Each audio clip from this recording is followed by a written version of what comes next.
استسقى موسى لقومه فقلنا اضرب بعصاك الحجر فانفجرت منه 12 عينا قد علم كل أناس مشربهم كلوا واشربوا من رزق الله ولا تعثوا في الأرض مفسدين وإذ قلتم يا موسى لن نصبر على طعام واحد فادع لنا ربك يخرج لنا مما تنبت الأرض من بقلها وقثائها وفومها وعدسها وبصلها قال أتستبدلون الذي هو أدنى بالذي هو خير اهبطوا مصرا فإن لكم ما سألتم وضربت عليهم الذلة والمسكنة وباءوا بغضب من الله ذلك بأنهم كانوا يكفرون بآيات الله ويقتلون النبيين بغير الحق ذلك بما عصوا وكانوا يعتدون۔ اللہ پاک نے بنی اسرائیل کے لیے میدان تیہ میں پانی کا انتظام کیسے فرمایا، اس بات کا ذکر اس پہلی آیت میں ہے۔ وَإِذِ اسْتَسْقَى مُوسَىٰ لِقَوْمِهِ، جب موسیٰ علیہ السلام نے پانی طلب کیا اپنی قوم کے لیے اللہ تعالی سے، تو فَقُلْنَا، اللہ تعالیٰ فرماتے ہیں ہم نے کہا موسیٰ علیہ السلام کو حکم دیا، اضرب بعصاک الحجر، آپ اپنے عصا کو پتھر پہ ماریں، آپ اپنے عصا کو پتھر پہ ماریں۔ جب موسیٰ علیہ السلام نے اپنی لاٹھی اپنا عصا پتھر پہ مارا، فنفجرت، پھوٹ پڑے، ابل پڑے، منہ، وہاں سے، 12 عینا، 12 چشمے۔ 12 اس لیے کہ حضرت یعقوب علیہ السلام کے 12 بیٹے تھے، ان میں سے ہر بیٹے کی آل اولاد ایک مستقل قبیلہ تھا۔ اس طرح حضرت یعقوب علیہ السلام کے 12 بیٹوں سے بنی اسرائیل کے 12 قبیلے وہاں موجود تھے۔ قد علم کل اناس مشربہم، ہر قبیلے والوں نے اپنے پانی پینے کی جگہ کو پہچان لیا کہ ہم میں سے ہر ایک کے لیے ایک ایک پانی کا چشمہ ہے، مقرر فرما دیا۔ کیونکہ پانی کی بڑی لڑائی ہے، دیہاتوں میں یہ بات بڑے اچھے طریقے سے سمجھی جاتی ہے کہ پانی کی تقسیم پہ کتنے مسائل بنتے ہیں، ایک دوسرے کا پانی چرانے کی کتنی ناجائز کوششیں کی جاتی ہیں، اس پہ جھگڑے ہوتے ہیں۔ تو اللہ پاک نے ان سب کے لیے پانی پینے کی جگہیں ہی الگ الگ مقرر فرمائی تاکہ ان کے درمیان کسی قسم کا جھگڑا بھی نہ ہو۔ پھر ارشاد فرمایا کلو وشربو، کھاؤ بھی اور پیو بھی۔ جو من و سلوہ وغیرہ کا کل ذکر آیا، میٹھا نمکین کھانا، اسے کھاؤ۔ وشربو، جو ابھی پانی کے چشمے جاری ہوئے اس میں سے پیو۔ من رزق اللہ، یہ اللہ کا دیا ہوا رزق ہے، اس میں سے کھاؤ۔ وَلَا تَعْثَوْا فِي الْأَرْضِ مُفْسِدِينَ، زمین میں فساد مچاتے نہ پھرنا۔ اصل میں آدمی جب زیادہ اچھا کھانے لگ جاتا ہے، اچھی نعمتوں میں رہنے لگ جاتا ہے نا، پھر اس کے دماغ میں فطور آنے کا بھی اندیشہ ہوتا ہے، ذہن بگڑنے کا بھی اندیشہ، عجب میں مبتلا ہونے کا بھی اندیشہ ہوتا ہے۔ اس لیے اللہ تعالیٰ فرما رہے اچھا کھا پی تو رہے ہو، اب اس کے بعد فسادی نہ بن جانا، لوگوں کو تنگ کرتے نہ پھرنا۔ یہ بھی بڑی عجیب نصیحت ہے اس کے اندر کہ اللہ رب العزت جس آدمی کے حالات اچھے کر دے، پہلے حالات اچھے نہیں تھے پھر اچھے ہو گئے، اللہ تعالیٰ نے فراوانی کر دی، تو اب یہ ہے کہ انسان پھر اپنی حیثیت میں رہے، یہ نہ ہو کہ پھر غریبوں کا، کمزوروں کا جینا ہی حرام کر دے، ایسا نہیں، اپنی اصلیت کو انسان یاد رکھے کہ میں کیا تھا۔ سلطان محمود غزنوی رحمۃ اللہ علیہ کے ہاں ایک وزیر ہوتا تھا، خادم ہوتا تھا، جس کو ایاز کہتے تھے. وہ آپ نے سنا ہوا نا شعر، ایک ہی صف میں کھڑے ہو گئے محمود و ایاز، نہ کوئی بندہ رہا نہ کوئی بندہ نواز. وہ محمود و ایاز، محمود غزنوی، ایاز ان کے خادم، یہ دو لوگوں کا ذکر کیا گیا. ایاز کے بارے میں شکایت ملی محمود غزنوی کو کہ یہ جب خزانے کے کمرے میں جاتا ہے نا، وہاں کافی دیر اندر ٹھہرا رہتا ہے، پتہ نہیں کیا خرد برد کرتا ہے اندر. تو حسد بھی چلتا ہے نا، ہر جگہ ہی چلتا ہے حسد بھی، کسی کی نعمتوں کو دیکھ کر جلنا اور یہ چاہنا کہ اس کے پاس نہ رہے، یہ حسد ہوتا ہے. اور دشمن کا علاج اللہ پاک نے بتایا ہے قرآن پاک میں کہ تم اس کے ساتھ اگر برائی کرے تم اس کے ساتھ اچھا سلوک کر لو. حاسد کا کوئی علاج نہیں ہے، حاسد کا کوئی علاج نہیں. حاسد کا علاج پتہ کیا اللہ تعالیٰ نے ارشاد فرمایا؟ بس تم اس کے شر سے میری پناہ ہی مانگو، حل کوئی نہیں. جو حسد ہوتا ہے نا یہ بس بلا وجہ ہی ہوتا ہے، اور اس کا سامنا ہم سب کو کرنا پڑتا ہے، اور ہمیں حسد کے لیے کوئی دور سے بندے ہی لانے پڑتے.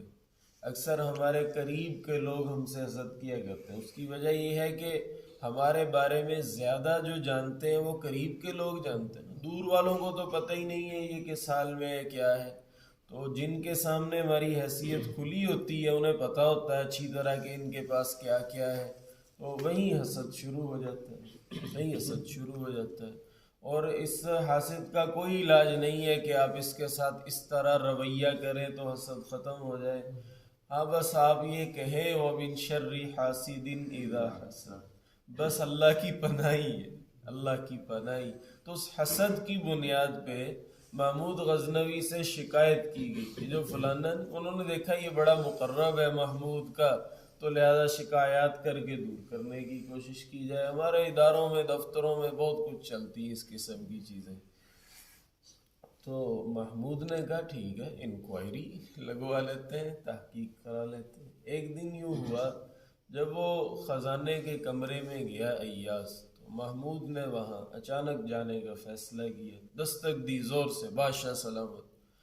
اس نے جب اندر سے آواز سنی کہ بادشاہ کی، یہ فوراً کھولنا پڑا دروازہ کھول دیا اس نے. جب دروازہ کھولا تو اندر جو ایاز شاہی لباس میں عام ہوا کرتا تھا، اس نے ایک ٹاٹ کا لباس پہنا ہوا ہے، کھڑاؤں چلتے تھے لکڑی کے جوتے، وہ کھڑاؤں پہنے ہوئے ہیں، ہاتھ کے اندر اس نے گھاس کاٹنے والی درانتی پکڑی ہوئی ہے، اور ایک آئینے کے سامنے وہ کھڑا ہوا. محمود نے پوچھا یہ کیا حلیہ بنا رکھا ہے؟ اس نے کہا بادشاہ اصل میں تو میں دیہات کا ہی رہنے والا تھا، میں وہ گھاس کاٹنے والا زمیندارہ کرنے والا انسان تھا. یہ جوتے لکڑی کے میں پہنتا تھا، وہاں چمڑا خراب ہو جاتا تھا پانی میں کام کے دوران، اور یہ ٹاٹ کا ہمارا سادہ سا لباس ہوتا تھا غریبوں والا.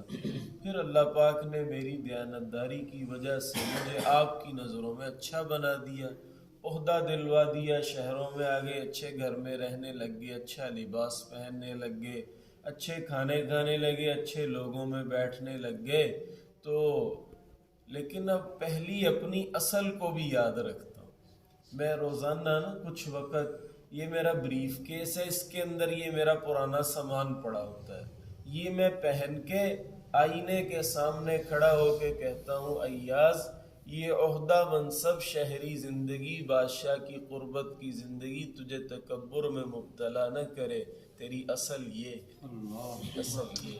اللہ تعالیٰ ارشاد فرما رہے کھاؤ بھی پیو بھی اللہ کے دیے ہوئے رزق میں سے، لیکن پھر فساد نہ کرنا، جھگڑے نہ کرنا، یہ پھر لوگوں کا جینا حرام نہ کر دینا.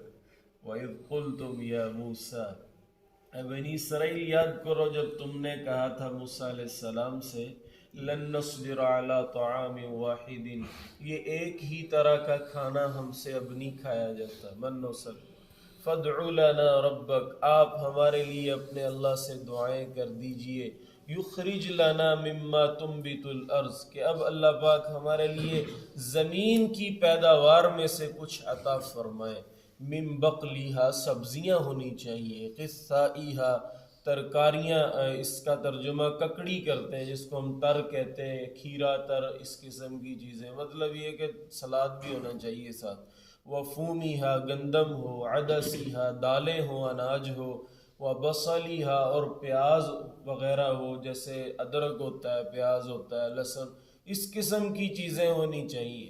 تو موسیٰ علیہ السلام نے فرمایا تم عجیب لوگ ہو، اتستبدلون الذی هو ادنی بالذی هو خیر، اعلیٰ کو چھوڑ کر تم ادنیٰ کی طرف جانا چاہتے ہو، اللہ تمہیں جنت کے کھانے کھلا رہے ہیں اور تم کہہ رہے ہو لہسن پیاز کھانا بھی ایسی۔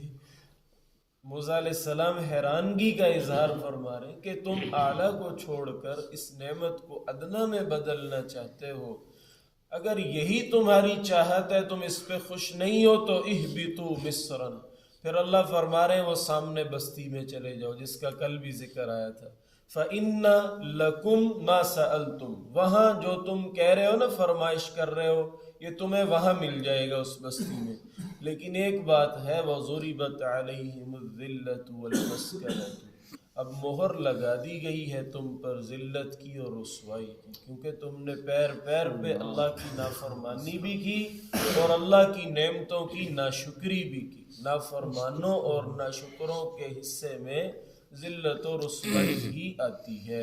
وَبَاءُوا بِغَضَبٍ مِّنَ اللَّهِ، اب تم اس میدان سے اس بستی میں اللہ کی ناراضگی لے کے لوٹ رہے ہو، ذَلِكَ بِأَنَّهُمْ، یہ اس وجہ سے ہوا، کانوا یکفرون بآیات اللہ، وہ اللہ کی آیتوں کا انکار کرتے تھے، ویقتلون النبیین، اور انبیاء کے قتل کا بھیانک جرم کا ارتکاب کرتے تھے، بغیر الحق، نا حق، ذالک بما عصوا، یہ اس وجہ سے ہوا کہ انہوں نے اللہ کی نافرمانیاں کی، وکانوا یعتدون، اور حد سے تجاوز کرنے والے۔ سنا ہے اللہ تعالیٰ یا ربنا وما ينبغي لجلال وجهك وعظيم سلطانك، اللهم أعنا على ذكرك وشكرك وحسن عبادتك، اللهم لك الحمد ولك الشكر كله وإليك يرجع الأمر، اللهم إياك نعبد وإياك نستعين، اللهم اهدنا الصراط المستقيم، اللهم إنا نعوذ بك من الهم والحزن، ونعوذ بك من العجز والكسل، ونعوذ بك من الجبن والبخل، ونعوذ بك من غلبة الدين وقهر الرجال، اللهم اكفنا بحلالك عن حرامك وأغننا بفضلك عمن سواك، سبحان الله وبحمده، سبحان الله العظيم، صلى الله على النبي الكريم وعلى آله وصحبه أجمعين.